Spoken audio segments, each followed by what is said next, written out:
গণহত্যা করে ক্ষান্ত হয় নাই, ভারতকে শুধুমাত্র খুশি করে ক্ষান্ত হয় নাই।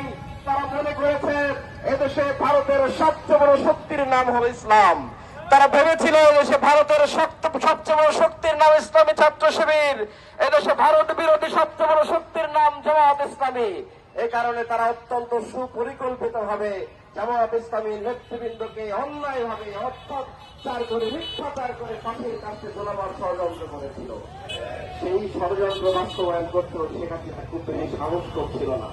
এজন্য শহীদ আব্দুল কাদের মোল্লাকে তারা ফাঁসির রায় দেওয়ার সাহস করে নাই।